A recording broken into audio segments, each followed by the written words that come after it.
My legal name. My middle name's Andy. Okay. Hi everyone, we are live. This is another episode of On.NET, a show where we discuss all things .NET with guests and the .NET team. And I'm Bertrand Leroy, and today from the .NET team we have Stacy and Rich. Hi. Hi. Hello. And hello, and our guest is Andy. Hello. And today we are going to talk about gaming, but a very special kind of gaming. Yes. Console gaming, but not the console gaming that everybody thinks about, not PlayStations, but text console, gaming in the console. So text gaming and stuff like that. So indie gaming and all that sort of stuff. So Andy, what do you have to show us? Well, yes, console gaming, but what it's doing instead is emulating old text console games from, the 70s, the 80s, and into the 90s that were, pretty popular when graphics were at a premium, and not everybody had that, but everybody had text mode, EGA, CGA, and VGA. So that sort of thing is clearly a work of passion, right? Yes, yeah, it's not going to make me any money. There's very few, going on to Steam, in online stores, you can find a few projects that have kind of broken through and are published, and they're on the very cheap side of the pricing tier, but they still have garnered a popularity and have made it to where they're actually sold. And there's a few other games that are coming out too that are sort of sold in their own personal stores that are very comprehensive strategy, still all text-based, that are exciting and fun and still fresh. Even though it's an old presentation style, the game is modern in its systems and combat and stuff like that. Yeah, so we see a lot of 8-bit style games and a lot of pixelated games, and of course we all think about Minecraft, which is the prime representation of that trend. Is it all about nostalgia? Why is that something that rings with people? Yeah, I think for people who develop those types of games, it can be nostalgia because it's something they either grew up with and they have fond memories of, so that they want to recreate those, with any type of nostalgia. Then I think you have another category of people who either get into them from friends or they see something neat because now that we're using modern technology to recreate old presentation style, you have smooth animation with text, as opposed to back when you're on, an 8088 or something like that. You didn't have a lot of animation type of stuff. And then you have the old BBS scene, people who grew up doing BBSs and stuff and playing with ANSI graphics. And so I think there's still a lot of different facets of how text and art have penetrated subculture and are translating now into people who are growing up and seeing these types of artworks, and so they're kind of getting into creating their own through gaming. Makes sense. So can you show us an example of what this looks like? Yeah, so I have, so what I did originally was about 10 years ago I started playing with .NET, and I was, hired as a developer at a place, and so my pet project was, I think at the time, was recreating Zelda from the Super Nintendo in Visual Basic 6. That was maybe more like 15 years ago. And eventually when we moved to .NET, I started playing with text and trying to find ways to present text in a smooth, go past the limits of what we had originally, because it was 16 colors, and I think if the background was only actually 8 different colors you could choose from, but the foreground you could choose all 16 or whatever. So coming into modern programming languages, using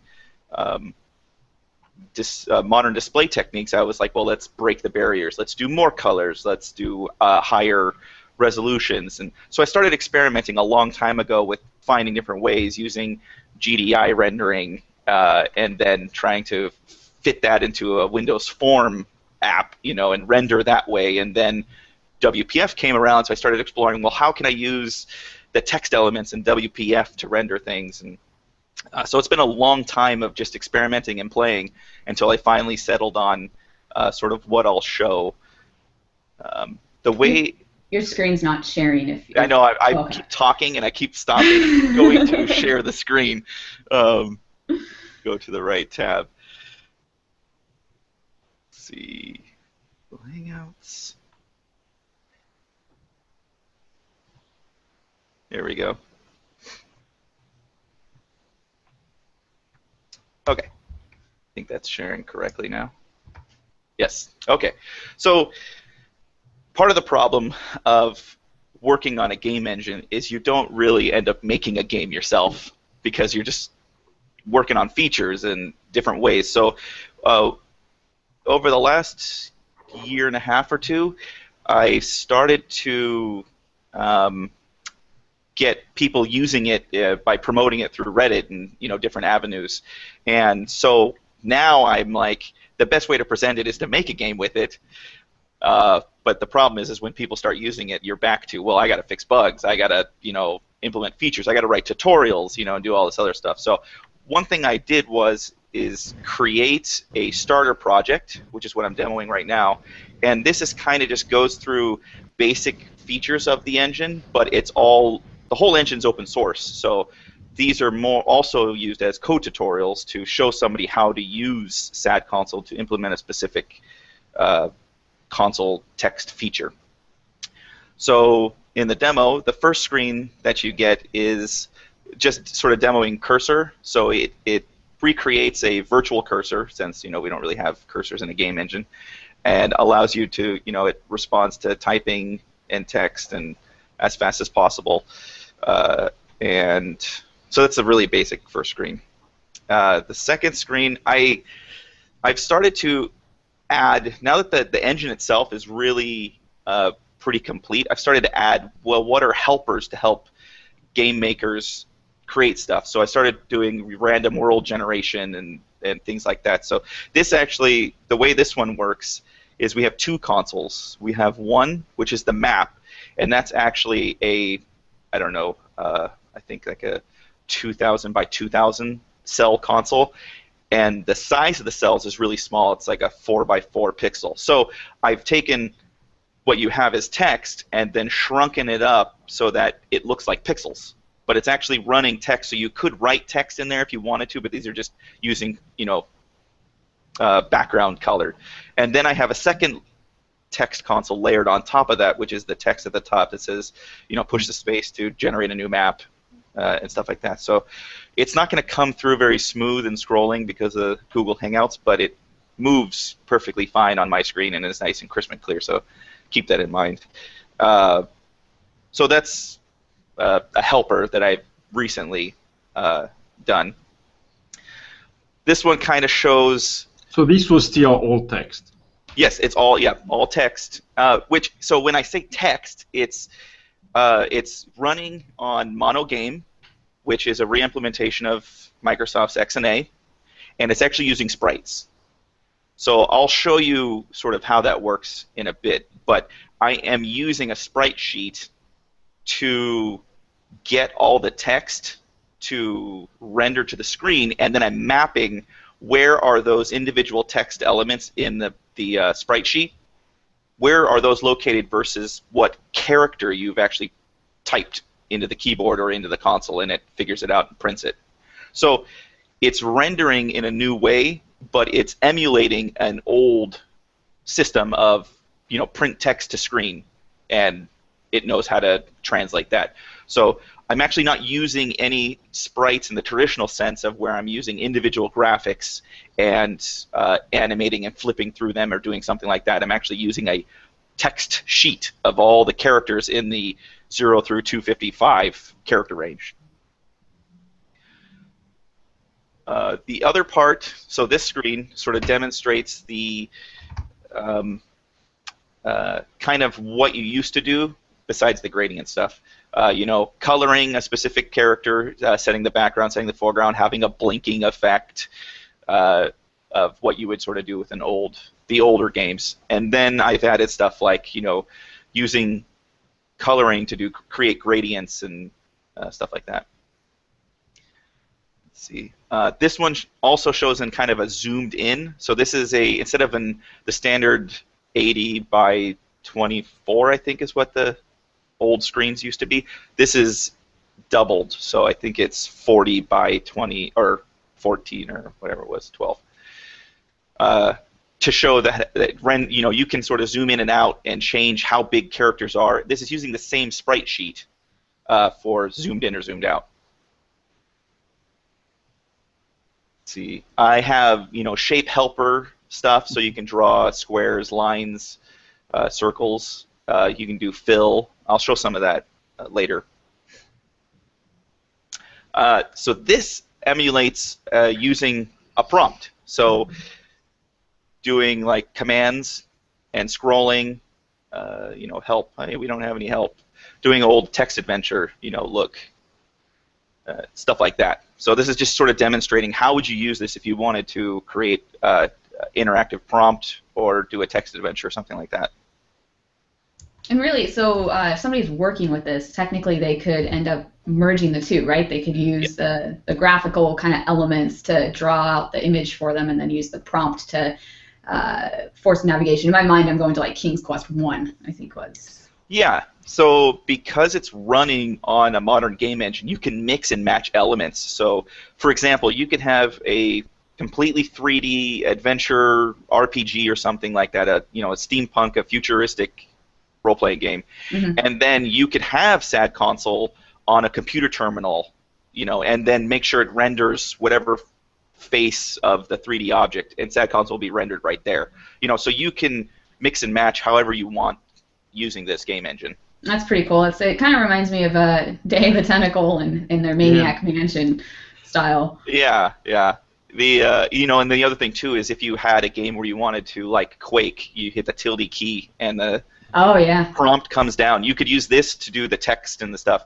I mean, I don't know how practical using this to do that, because this is more about showing really crisp and clear text versus you could use normal fonts or something like that. It might be easier to do something like, but you could still do it if you wanted to. But that's how it's just presented in that way right now. Oh, so I'll get to more of this later, but I've also built an entire GUI library using this. So, for example, this is a button, and it reacts to when the cursor moves over the button, how it displays, and it responds to a click event, which pops up a window, and the window snaps to the specific cells, stuff like that. So I actually have a really deeper demo to show on this that I'll get to later, because this is more, like I said, this is the starter project, so it just shows you how do I create a button, how do I pop up a window. It just shows basic coding. Still, that's really, really cool. I mean, if you need to view an inventory list of a space shooter or an RPG character, you can just pretty easily tie that to some button to pop up a window, and you're not kind of fighting for real estate. Yeah. So I take it that the your framework or your engine is basically doing hit testing around that show button. Is that how that works? Yeah. So it's just reading the standard keyboard and mouse inputs that the actual mono game is giving me, and then I'm just doing hit testing. Is the cursor over this certain spot? Where is it element? And then reacting to all that. Very cool.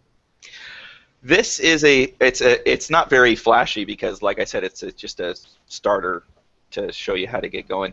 But this is using what I call just entities, which are standalone rendered consoles of smaller size. So they're more about like you have a guy on the screen walking around or something else that you kind of you don't want to render him on the actual screen console, because then when he moves, you have to erase where he was previously, right, and then draw him in the new place. So this is more about moving entire consoles around the screen. So this is a one-cell console that when I use So the arrow it's a sort of composition engine, but text.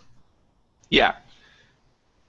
So moving him around, I'm actually figuring out where he is, because this little guy is his own console. He's a 1x1 sized console. Moving him around, and then on the backing console, I'm drawing where he was on this previously. So tracking. I actually came up with this because there was a guy who wanted to do kind of a Zelda or a Pac-Man style kind of game, and he wanted to draw like a Tron, path behind the guy, so something like that. So I came up with this idea just to show how to use individually rendered consoles and interact with a different console. So what makes up that guy? Is he alone a single sprite, or is he built up of multiple? He is the exact same sprite sheet. So what I call the font sheets. He's the same one as the one being rendered behind him, but I've just set he's only a 1x1, and I've set which character he is. Okay. This one is this is actually showing more of the performance, which is not going to come through on Google Hangouts because it's slow and scrolling. But I have a giant console, which I'll just try to start scrolling down to the bottom right. So this is actually scrolling nice and smooth and super fast on my screen, and what this code actually demos is. I'll just stop it right there because it goes to like 2000 by 2000. Is having it looks like your DOS box just crashed. Yeah. So the what I've done is, even though the screen size is 80 by 24, I've actually created a backing console in memory that's 2000 by 2000, and then I'm using a viewport to only render the subset of it. So this code is demonstrating moving the viewport around, so you can kind of think of like you land on a giant planet or something, and you're walking around, but you're only going to show a little bit, because if you try to render the entire planet off screen, it would crawl to 1 frame rate. Because the way it works is each character that's on there is a sprite being rendered, and then each colored square behind them is a sprite being rendered. So I don't know, I'm terrible at math for a programmer, but 80 by 24 times 2, 80 times 24 times 2, that's how many sprites are being rendered on the screen at one time, right? So if you were to do that 2000 by 2000 by 2, that would be a lot of sprites on the screen at once. So it's basically a stress test. Yep, it's the method's called generate random characters, and it just randomly generates a bunch of massive characters. So it's funny, I grew up when a lot of these characters were more present on computers, and some of them, particularly that little character that you had on the last screen, I haven't seen some of them in many years because they're just not present, on the internet, right? Yeah, we're using Unicode now, and all the characters are in different places too. So the next, let's see, the next one. This is going to come off slow, but this was showing animation, a logo for my SadConsole. He's so sad. Why is your console sad, by the way? What's up with that? It's my SAD is my initials. So my dad was a developer too, and he used to always sign his code as copyright SAD. And so when I was a kid playing around with art and programming and stuff, I always signed mine as SAD. So I just came up with SadConsole as it's my console, So that goes by fast, but that code ends up demonstrating. I've written a sort of instruction engine where you can chain multiple rendering techniques together and then play them back. I don't know if I have to close that to show that. I don't know. I'll try to go back through. No, yeah, it closes it down. So what that did was it slid rendering text down, at a slant, and then printed characters out on the screen for you. and then faded in a console, which was the the sad face. So what the? Oh, sorry. No, go ahead. Oh, I was going to ask, is the sad face, so how is that being rendered? Are those individual characters, or? Yes, so that is actually what I do is, I'm going to share something else, that's why I closed that, but what I did was I loaded a PNG, or a bitmap file, and then I got the color of every single pixel, and then I just set the background color on the console to those pixels. Oh. So just an easy technique of loading a graphic and then displaying a graphic. It's got to be pretty low resolution, you know, unless you make your console super high. Yeah, he looked like a very, very sad face, but he looked pretty smooth. Yeah, I need to add like a tear coming out of his eye and going down or something like that. Yeah. So let me show you. When you're coding a framework or an engine, you have to have a project to test all your code with. And so what I ended up doing was anticipating, hey, I'm making a game with this, right? So I made sort of a scene editor, a console editor app that allows you to draw your consoles and then save them out so you can load them into your game later. And let's see if this renders. Yay. Let's let the compression catch up with that. And go to... I have some other stuff. I started a blog recently and just sort of talking about things that I'm doing, and I'll show that because I have some animated stuff I did on there. So, okay. Let's see, Google Hangout. There we go. All right, so this is my editor, and this is using the entire GUI system and demonstrating the different things I have. So, for example, a list box, text inputs to type in, and then you saw the buttons earlier. So I'll just create a standard console, 60 by 60, and so this is for drawing on the screen. Let's see. Then I can type stuff on there. Same thing with drawing a line. Let's do this. So a line control. Boxes, filling in the inside of the box. I have, let's see, kind of a copy-paste stamp thing, so you can move stuff around the screen. Just basic, kind of graphical editor functions. And then, so this is a list control like you saw earlier, but it actually scrolls up and down. I did little collapsible regions, so you can add multiple layers and show and hide them. So what's a scenario where you'd want to do the layering? So what I did is so a layer would end up being its own separate console. So you can do something like moving the background in front of the foreground, stuff like that. It also comes into management where if you want to show or hide things. So for example, if you're guys walking around and you have a roof, and when you come to the door of something, you want to remove the roof so you can see inside the room. So you can show the roof on a separate layer and then hide that layer, something like that. I see. Another thing I did was, this is a pop-up window that has lots of controls for color selection.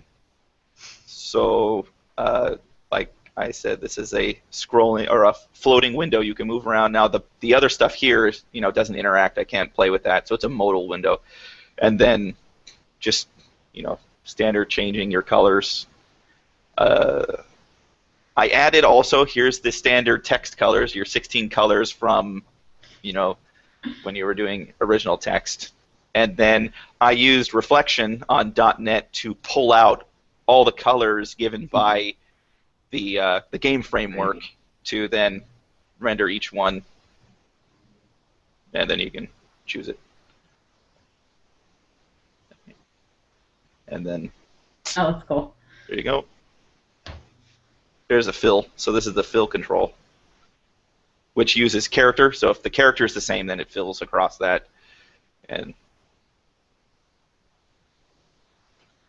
So that's kind of the editor I was doing. I also, part of the editor too is animation. So the entity, and I'll load, I have a few animations. I'm kind of working on kind of a space shooter game on the side, because the editor's pretty complete now, the engine's pretty complete. So now I'm actually, yay, I get to actually start making a game. And so I use the editor to do that. So let me go, oh, this is my file selection control and window I made. It's very fitting theme-wise for. Huh? I said it's very fitting theme-wise. Yeah, so it was Style. creating an entire app using the game engine to render the entire app as text. Yeah, So- it's pretty amazing the fidelity you can have to modern UI concepts using Yeah. just text. Yeah, so it's actually, so technically this is actually a game, right? Because it's running in a game engine and it's just rendering to the screen. So, but this was a really great way to test and compose UI to make sure all my, I found a ton of bugs making and using this program. I think this one is the one I want. Yeah, so in my space game, You need to add a little preview to that dialogue here. Yeah. So actually, the biggest thing I got going that I recently added was multi-documents, so I can go flip back and forth between Oh, the editor, that's like, nice. stuff open, because it was really annoying to do one animation and then have to close it down and load up a new animation and stuff like that. So So is it essentially rendering then 2 consoles per thing? How do you have that actually? yeah, working? so well, the based on the editor I'm using, so the animation editor obviously has different things like paging and adding different animations. It's not, animations and entities don't necessarily care about layering, because they're more about single elements that you animate and move around the screen, right? So layering in that aspect doesn't end up isn't really important. So I don't use layering in the entity system. So the editor itself is different. So you can see there's actually an animations section where you can add and do that. So for example, the extend animation has 10 frames, and you can cycle through each frame, as it moves out. So this was when you got hit by a missile or something, this would pop out of the screen saying, warning, you're being targeted, and do flashing and stuff like that. So here's, it's just going to come by really horrible on, let me close that out. I'm going to set the animation to take 2 seconds to play. And So then I'm assuming it's smooth on yours and just kind of rendering. it's very, it's So- not smooth, so I'll slow it down so that Google Hangouts picks up the frames, and you can kind of see Oh yeah, that looks a lot how better. it works. Yeah. So on mine it pops out super fast, and on the original one. But really, so slowing that animation down was pretty fast. It was just a couple clicks, Yep. right? So So each you didn't have to go back and remap everything to additional frames or anything. You really just changed the speed in seconds. Yeah, so I have stuff like, there's helper stuff like insert a frame here, clone the previous frame so I can draw little differences, things like that to help creating the animations. So I'll show you what I call the game screen. This is kind of like, it's a standard console, but it implements a lot of helper typing and functionality to basically say, yes, I'm rendering stuff like a console, but I want to treat it differently. I want to do a little more with it. And I'm kind of still developing this game helper stuff. I have the core engine working, but I want to add in helper libraries and helper functions to speed up the process of making a game with it. So this, let me import what I got for my space game. So this is where I'm drawing the HUD and the UI for the space game. So for example, that little pop-out thing you saw, it pops out right here at this spot and slides out. That looks awesome. I think I can. I would totally play that. I think I can actually run. I can run. I think I have a copy on the computer, and I can at least show you it working. But so this is me using the editor, and so for example, this is the HUD layer, which I can show and hide. The space layer, which is the new is actually, I never renamed the layer. This is the stars. I don't. So when I actually load this whole thing in, I actually erase all the other layers and only keep the HUD layer because I generate the stars behind the scenes, and that's just another console being shown behind. But when I'm editing, I wanted to see the stars so I can kind of get an effect of what it is. Yeah. My scratch layer is kind of my I'll hide the HUD and show the scratch. This is kind of my playing with ideas of how to render or how do I want to draw stuff, and how do I want panels to look, shield levels.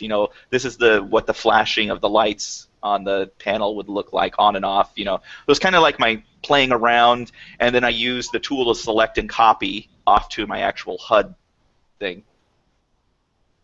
So the other thing, let me show you. So at this point, you're kind of like, well, that's the same as a regular console. You got layers, so why is it a game screen? And this is where I have added, when you're in game screen mode, you have a new tool called Objects. And this is kind of like putting down metadata on the screen. And then you load that metadata by key ID, and you can do stuff. So, for example, this is where the warning panel is, because the warning panel is a separate animation file. So if you, let's see, right-click to edit that. So here's the name of that, what it looks like, and if there's any flags. So what I do is when I'm loading my console up, or my game screen, the HUD, I then load the warning animation, and then I look for where is this object placed on the screen, and then that's where I attach it on the screen. So I use it for positioning. The other thing I can do too is, for example, this energy bar, I added key value pairs. So I could say the energy bar is 21, which it's coming through blurry, but it's 21 characters wide. So if I go redesign the HUD, then I can sit there and reposition the energy HUD or the section, and then tell it how big it's going to be, things like that. So it's kind of what the game object system does, is for creating metadata about your console for when you're composing it in your game. So, for example, here's another one: the engine speed. So this is saying where it is, how tall it's going to be, and then in the game, when I'm doing the throttle, I know my bounds and my limits for when I'm drawing the throttle on the screen. So, any other questions about this? It's kind of, I think I'm pretty much done demoing at least the UI functionality and stuff. I'd love. Go ahead. No, I was just. You go. Yeah, I was only going to say one thing, which is it'd be great to see some source code. Yeah. Sure. Yeah. Right. I can get into that. Let me see if I have. Oh man, I've been working on the getting AI into the game because I want to do just a demo. So I have ships on the screen and shooting and stuff, and so I'm trying to write out the AI to do like the pirates targeting you and flying at you and shooting at you and doing stuff like that. So the problem is as soon as it boots up, it just starts in a battle, and there's only like 2 or 3 ships. So I want to see if I can demo and share fast enough. But AI is always that fun, tricky little beast. let's see. So what version of the code is sitting on here too? Oh yeah. Let me get, let me switch over. I'll show code because then I can pull down the latest of the game. And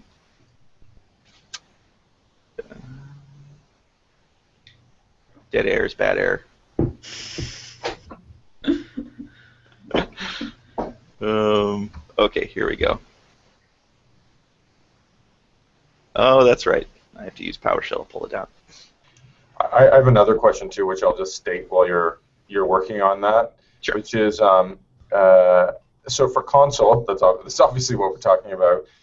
There's this set color and read color APIs, and I believe that both of those APIs work perfectly well in Windows, but we were not able to implement read color on Linux. And so I'm curious if you use read color at all, or if you kind of have perfect knowledge of what the colors were set to, so you don't actually rely on reading You're the actually color from the re-rendering console. the whole thing. You're Yeah, not so I'm actually not actually using. using the console API at all. Yeah. So I'm not using any Windows APIs for the whole thing. It's just straight. I have created the entire API to do the rendering. Yeah, I'd love to see what that API looks like too. Okay, yeah. Let me load HKey. Should have done this before. There we go.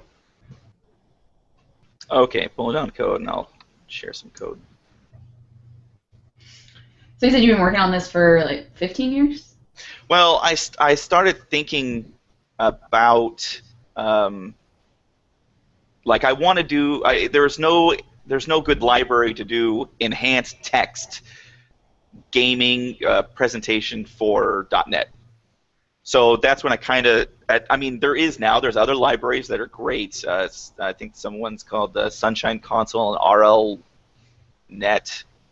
Roguelike.net is kind of, and then another great library called Rogue Sharp, which a guy makes, and it's kind of about helpers about making role-playing text-based games, like dungeon generation and stuff like that, that you can then use with any presentation system. So I've been working with that guy doing code samples and stuff for his library to hook into my library to do an old-school RPG like NetHack, that kind of stuff.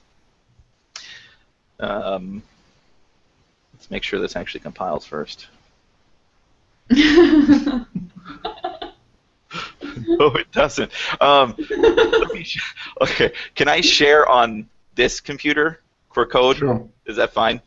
I know I kind of wanted to use a different one, but I actually have all the code open and because I'm constantly working on it. Let's see, Google Hangouts share.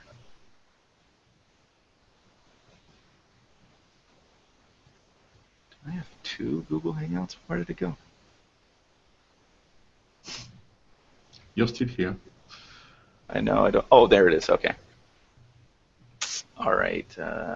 Share full screen.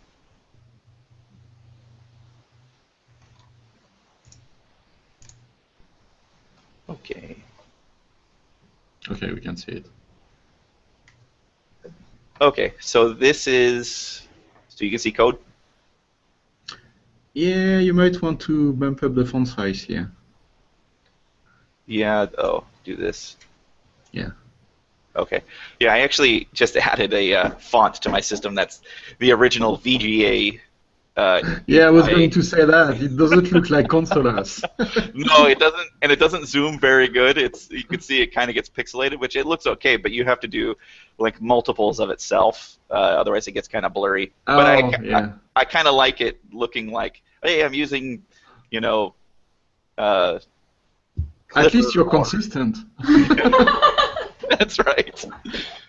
So this is, I guess I'll just demo. Actually, let me go, because I was playing with the AI. Let me add AI back to these other ships.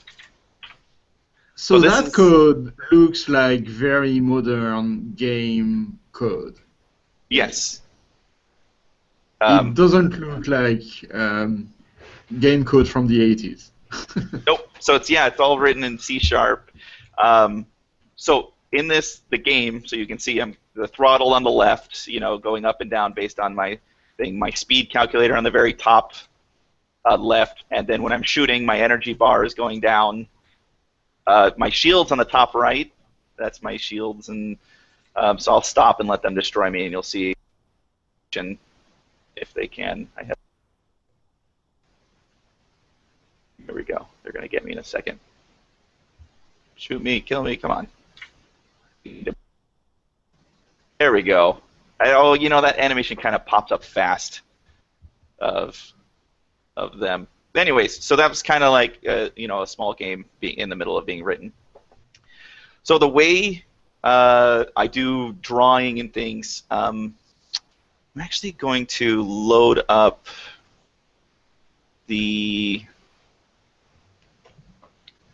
the helper project, because I do all sorts of fancy stuff in this. It's not straightforward. Hey, here's how I'm drawing. Here's, you know, those things. I need to figure out a way to turn off the syncing of settings with my Visual Studio, because it keeps, like at work, I'm not using that font, and it keeps overwriting itself. But it actually looks okay. So here is the starter project. And this is all in NuGet also. So Can you zoom in a bit? What'd you say? Can you zoom in? Oh, sure. How's that? Better. Okay, so it's all in NuGet, and basically you just create a new project, an empty project, or it might have to be a Windows Forms. I'm not sure what the backing system. I think it's just a standard .NET empty project, and then you add the SadConsole NuGet, which adds all the dependencies, and then pops you open to the GitHub wiki, which has a tutorial on, you know, starting out. So it's all pretty straightforward. The let's see, you want to get into drawing stuff. So let's do static console. Here we go. So the way the framework works is the way I use this is I inherit from my console type, so not the system.console, but the SadConsole console. I inherit from that, and that has a backing cell data, which represents that matrix of characters on the screen. Mm-hmm. And then that has a bunch of helper stuff like at this position, print this text. I want to create a colored string that's a foreground light blue, background transparent. Print that over there. Let's see. What's the null reference you're passing in? So I have a special effects system built into it to do stuff like blinking characters, fading characters in and out, it's something like that. So basically, they're kind of override systems to change how something's going to be drawn, and you can pull an effect off of it. So for example, if I have an effect that changes the foreground of a character, if I apply that effect to a specific cell and then delete that effect, it restores it back to its original color. So the effects are layered on top of the backing data, and the backing data is not actually changed. So that's why I keep passing in null, because it's taking an effect, and I'm saying I don't want any effects added to this. So here's an example. I added a new blink effect, and the blink speed 0.5, and I set that at this specific cell within this. So I think it's like this character here, and I'll show you that real fast. Cancel that one because that one takes time to generate. This isn't going to come up very big, is it, because of the screen resolution? All right, so there's that blink character. So the T with the foreground, the background, that data is still preserved. So if I delete that effect, it would just go back to looking regular. So that's kind of how the effect system works, doing gradients, doing things like that. And then, so here's my set background, set foreground, and if we get into that code, all that's actually doing is setting the foreground color of the backing data. So the backing data is kind of like emulated the way, the old systems were with a console or a screen. If you wrote to video memory to say what's the color of this character or on the screen, not the character, but the one-by-one cell. What's the background color there? So I kind of emulated that structure with here's a cell, and it has a foreground, a background, a character, and a special effect added to it. So when I get into rendering, where is that? Let's see, cell surface, no. Consoles. Here's the renderer. Go down to render. So here I get a position matrix, which is determining where on the screen are we doing this console. Because you can like I sort of showed, you can have multiple consoles on the screen at once. You can size them, so you can split the screen up into different sections and draw specific things there. So this is the positioning code.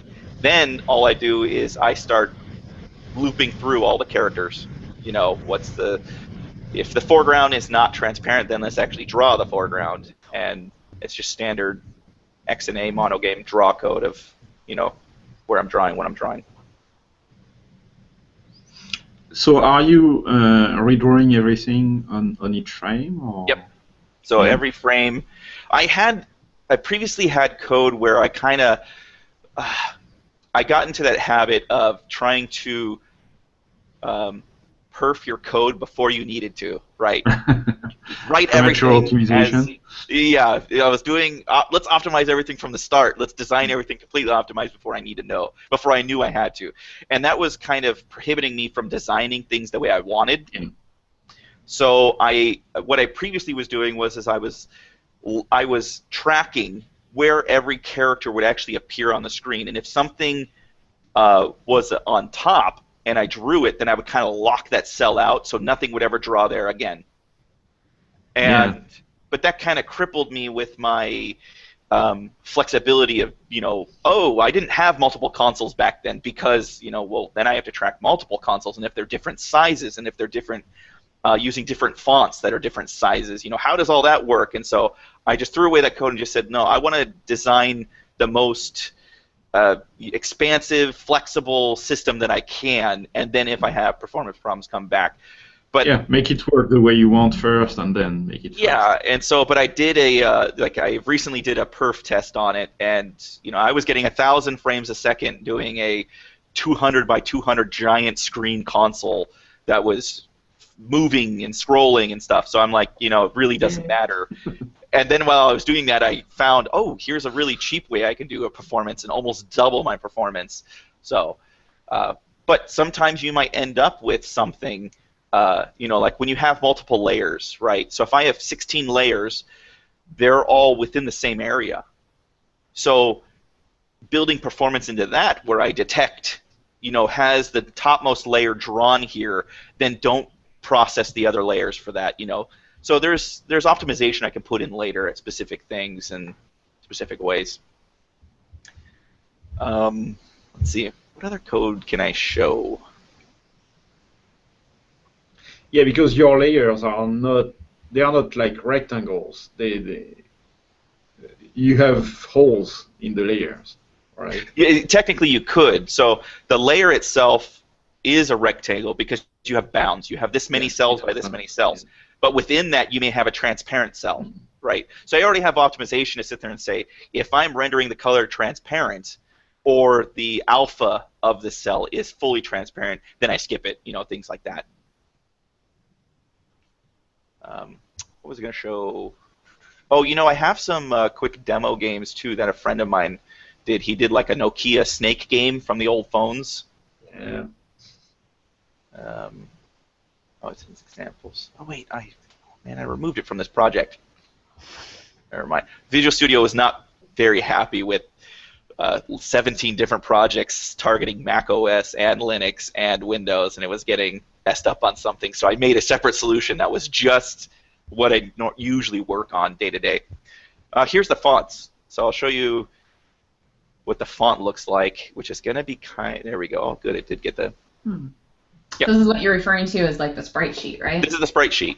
So it's cell by cell, so character 0 in the keyboard matrix is here, character 1 in the keyboard matrix is here, and so on, all the way down through character 255 right here. Now, so could somebody technically make their own little characters then?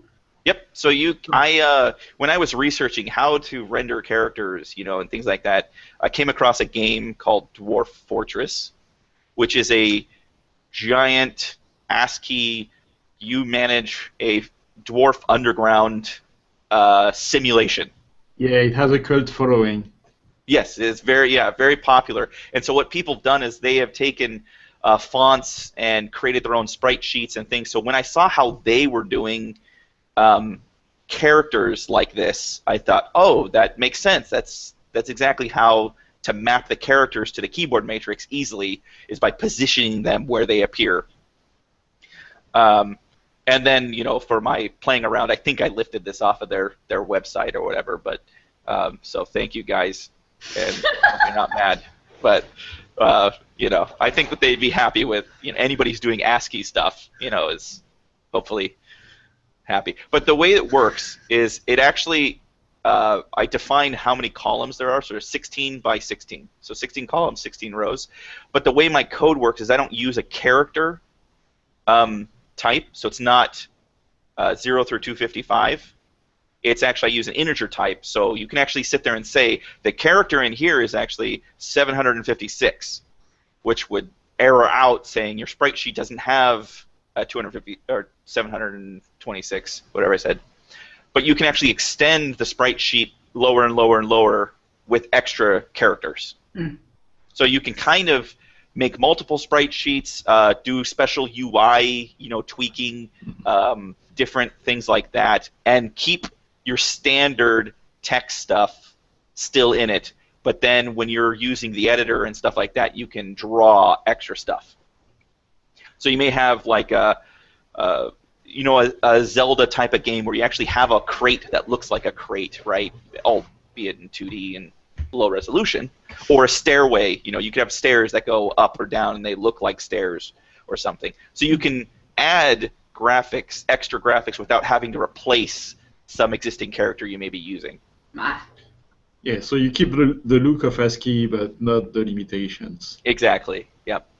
And then there's just a small XML file that's defines, how is the graphic laid out, so I can pull the individual sprites from it. And then I kind of built in like hey, well, if I name this the IBM font, but if I have 7 different font sizes, then I can add an option into the game to say, well, I'm on super high resolution, so I want to use the font that's actually bigger. And so I built in a way to use a font family and then specify a size. So this is the 16 by 8 font, and if you implemented a square font, 16 by 16, then you could change to it or something like that. Nice. And that's actually what the editor is using. It's using a square font because that's usually the more a lot of games use square fonts instead because of you're moving characters around the screen, and it takes, if you don't use a square font, it takes you double the left and rights to move your character across the screen than it does to go up and down. So it kind of feels funny. So this is actually using a square font, which you might not have noticed till I actually said it. So this will pull in those different sheets for you to work with then? Yeah, I didn't add UI to configure it, but there's a JSON file behind the scenes that lets you say, well, what character do I want? How big do I want the game window? What do I want the default sizes? So you can kind of, I'm working on my game, and these are all the defaults I use for my game. So I've actually set it to use the font I'm using in my space game currently, but you could set it to the 16 by 8 or 8 by whatever IBM font if that's what your game is going to use. Pretty cool. So it's a full game engine. So what do you have in terms of collision detection? What does the game look like? Yeah. So when you're making your game, and I'll load up the one I was working on, Ensign. So all my resources. Here's the game, and I've kind of, I'm still playing around with this. So I have a bunch of code that's just sort of, I'm working on AI, so I just generate some ships in the screen, and I'm playing with that. But normally you wouldn't have that. I'm loading, here's my data for, what are the shields and the batteries and the engines in the game, stuff like that. But to start, all you have to do is do an initialization routine, tell it which font you're going to use. Can you bump up the font a little bit? Like that? Is that better? Yeah. Okay. So, quick initialization, I want to use the mouse with this game, so, I turn that on. Here's the font I'm going to use. And then I create a console, and oh, that was my splash screen, which I let me see. This is actually loading my game data, really. But all you have to do is add a console to this rendering stack. So this will just render multiple consoles one after the other. And so you just have to put in what you're going to render. The active console is the one that receives the keyboard input. And then I resize my game window to be what I've set, whatever characters by whatever characters. So what this does is, if you say you're using a font that's 16 by 16 and you want your game is going to be rendering a console that's 10 by 10. How many pixels does that actually put on the screen? That's what this sort of does, is it resizes the game window to match exactly what your graphical console is. So that's what that does. And then in the update and draws, I just, because I'm using a component, which is a thing that XNA has, which Unity does, composition, object composition. Mm-hmm. I made a component to make it easy. So this component type actually handles rendering and drawing for you, which is actually just one-liner calls. And here I normally you would just go SadConsole engine draw, and then pass in the. So that actually draws all the consoles you've told the engine about. It does all the drawing for you, and the same thing with update. And types have an update method, so that when you do your game logic in that. So technically, that's all you have to do to actually render something on the screen. And then you're just manipulating the data behind the scenes. So in the in here. In the game. So this is that stack of consoles. And so I'm saying I want to render all these consoles, and then I added some game logic down into the update that says, hey, what's the current console we're showing? Whenever I hit the F1 key, move to the next console, and then hide all the other consoles. So that's how I get this effect of, as for the demo, I'm showing a single console, and when I hit F1, I go to the next console and the next console, and And so you're deriving from what here? My own system. Okay. Oh no! So you mean for the yes. game? Okay. So you have a base game class, and that's what has the virtual update and draw. Yeah, that comes from right now. This is all using Mono Game. So this is the standard class they provide, which is from XNA. So this is all the basic stuff. And so when you actually create a new project from scratch, add the SadConsole NuGet, it actually will generate this whole file with you already filled out with all the stuff. Nice. So then all you have to do is this part here, where you actually start creating a console of some sort and adding it to the render stack. And then everything else just works by default. Can you just press F12 on that game class so that people see? Yeah. So the Mono Game Framework, which is, they use the same namespaces as XNA's for compatibility. But yeah, here's all the other stuff. Very nice. That's actually about all the time we have for today. This was really fun. I really enjoyed that. Can I just say one thing? Yeah, sure. Go ahead. It just reminds me of one little experience, which is I remember being a kid, and my parents bought us an EGA monitor, and the kids down the street only had a CGA monitor. So we could definitely play much better games. I did play some both text-based games and UI games, but it reminded me of this transition from CGA to EGA, and obviously other stuff came after that. Anyway, that's my little story. Yeah, I started on Texas Instruments and Atari computers, so I only tried the PC much later than that. I'll actually contribute my ability to type extremely fast to playing MUD text-based role-playing games when I was a kid. Nice. You had to type fast to not die. Yeah, so the thing I wanted to finish on is if some of the people watching this want to play with this and want to start their own text-based game, where do they go? So it's all the source code's on GitHub. So if you do a search for SadConsole on GitHub, you'll find it pretty easy. The roguelike dev Reddit, I'm frequently on there. And what else? I started a blog. Are there any samples that people can look at? Is your okay? So if you go to the GitHub and go to the wiki on GitHub, there's documentation. Not a lot. I'm working on a tutorial blog series on there of creating a role-playing game from scratch. There is, in the code repository, there's 2 sample games a friend of mine made, which was Snake, and then I can't remember the name of this game, but it's a guy who made an old game in BASIC that was text where you walked around a castle collecting stuff. So there's 2 games there, and then the starter project is also there, which has a lot of samples of just how to do stuff. Excellent. Do you have anything up for grabs for people who would want to actually contribute to the project?